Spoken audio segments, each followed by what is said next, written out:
नमस्कार, खबर स्टेशन में आपका स्वागत है।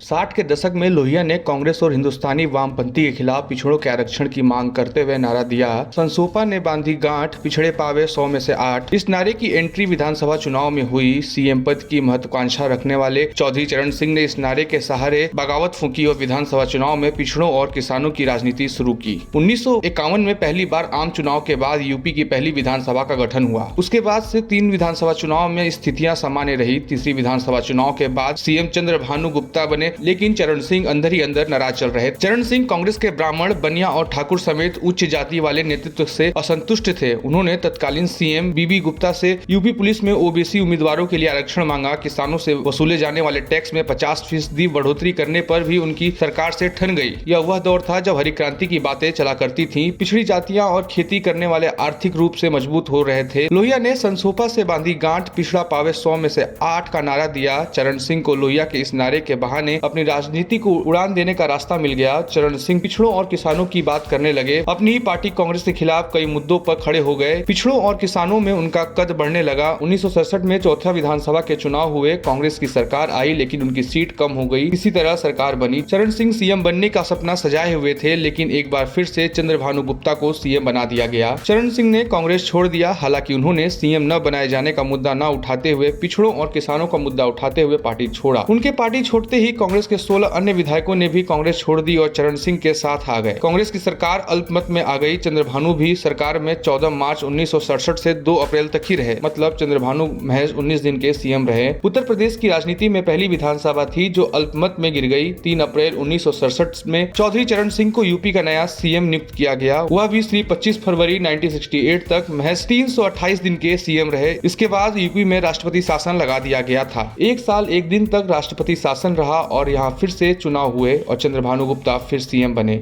यह सरकार फिर अस्थिर रही। पिछड़ों और किसानों की बात करके एक बार फिर से चौधरी चरण सिंह सत्ता में आए। खबर स्टेशन के लिए रोशन की रिपोर्ट।